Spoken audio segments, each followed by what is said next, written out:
Today, we are diving headfirst into one of swimming's most brutal events, the 400 individual medley. And we're going to break it all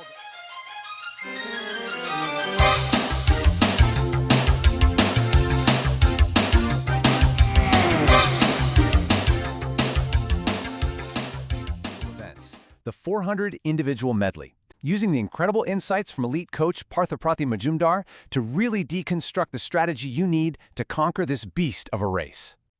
What is it about the 400 IM that makes it so incredibly tough? As you're about to see, it's way more complicated than just swimming 4 different strokes, one after the other.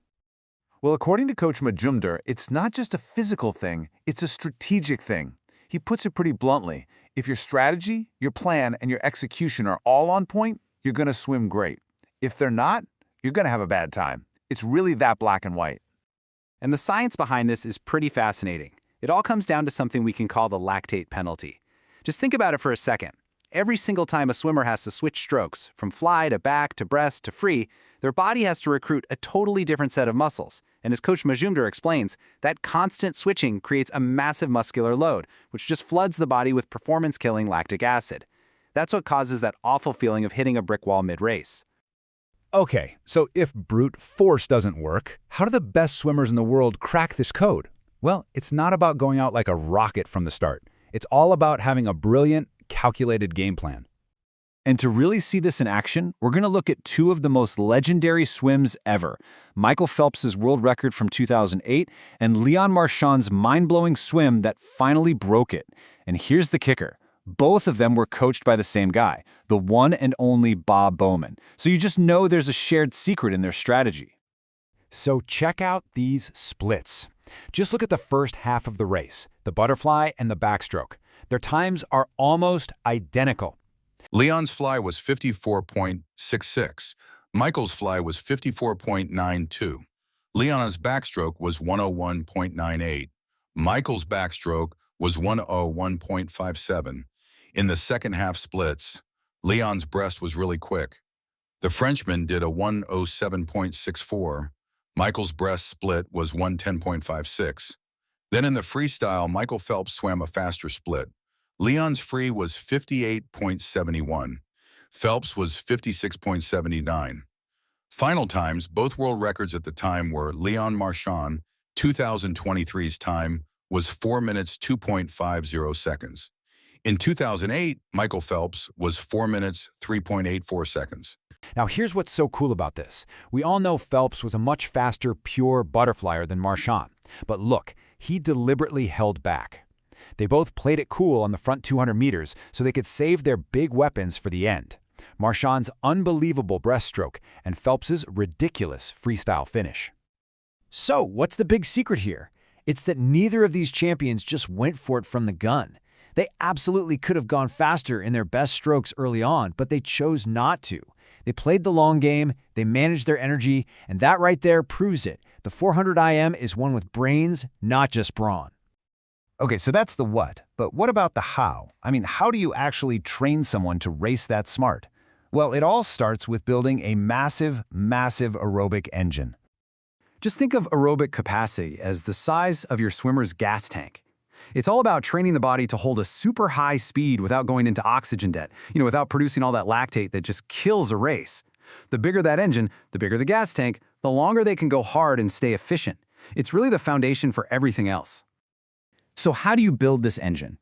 Coach Majumdar's whole philosophy is to focus heavily on what are called the long axis strokes. So that's your freestyle and backstroke. And the reason is simple, really.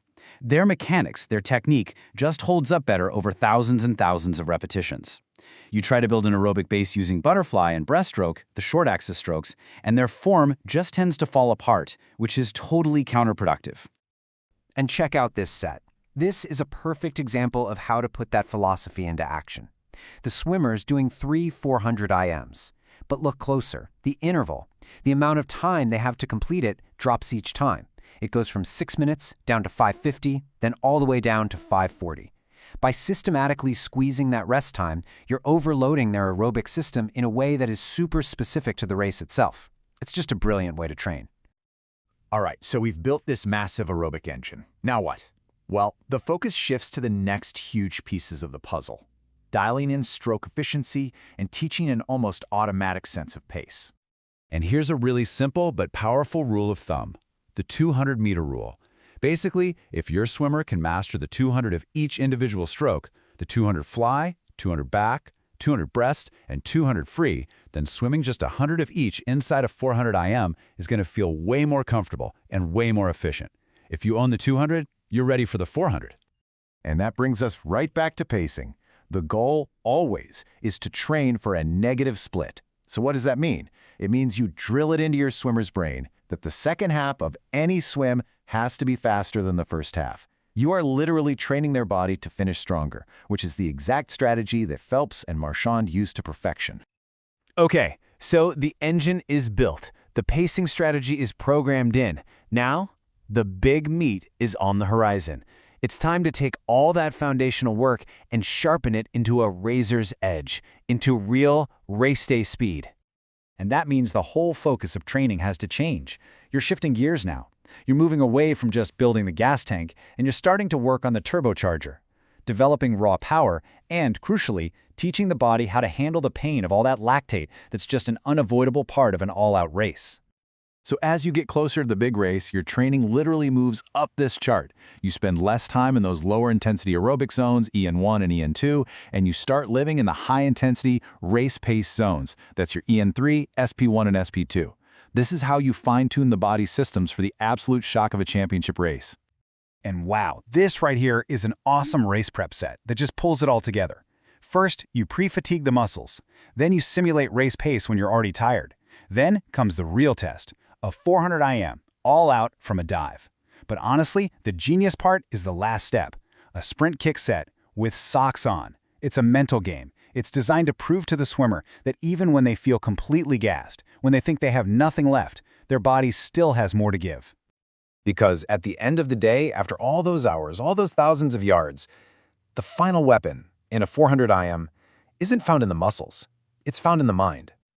Everything we've talked about, all of this grueling, super strategic physical training, it all serves one final ultimate purpose, to build an unbreakable belief in the swimmer's mind. The training is what teaches the mind what the body is truly capable of. So you see, the 400 IM is so much more than just a swim. It's a test of strategy, a test of endurance, and as Coach Majumdar says, a test of the belief that the mind is unlimited. It makes you wonder, doesn't it? The question isn't just how you train the body, but how will you train the mind? The replay of the full seminar and dozens of other seminars from expert coaches are available online for your review and enrichment at wafsu.org. Let's hear a bit from Partha in the next section. All are encouraged to come to our seminars hosted at the World Aquatic Federation of Schools and Universities.org. I'm the head coach for our program director for National Center of Excellence, which is jointly ventured by Glenmark Aquatic Foundation and Sports Authority of India. I'm leading this program from the year 2016. We have produced at least, if not less, at least I would say 300 international medals of different kind, more than 45 national records. In fact, recently, just a week back, we went to Dubai. We created 3 or 4 best Indian swimming timing, best ever swimming performance in short course. Our swimmers have been to World Championship, Asian Games, and many other disciplines. The good part in the program is we have produced some of the top swimmers in sprinting, some of the top swimmers in mid-distance, some of the top swimmers in distance for the country and for representing the nation in different parts. If you guys remember last time when we had our Asian Championship or Asian age group in Philippines, some of our swimmers or one of my girl got the gold in one backstroke for the nation, for India. So coming back to the discussion about 400 IM, I'll be privileged to share that, yes, we have produced some of the top swimmers from the age group level. The production or the load or muscular load gets higher. It's not like I'm switching the muscles, so probably my other muscle is going to get more rest. It doesn't work like that way. Human body doesn't function like that way. In an intense condition, it's a high challenging environment. Your body, whenever you switch stroke, tend to produce more lactate, right? And it has been tested. So your body, in this kind of scenario, where your body needs a good strategy. Why it needs a good strategy? So that you don't get fatigue. How you determine fatigue? You determine fatigue by a product of in your blood, which is called lactic acid. And how you develop lactic acid? When you go towards anaerobic zone of swimming rather than staying in the threshold level of aerobic. Threshold level of aerobic is basically the threshold level of aerobic and anaerobic, which you can hold it for longer duration. Our new TV show, Heavy or Not, has a deep dive associated podcast too. Stay in touch so we can include your wisdom in these endeavors. Sign up at swimi.org.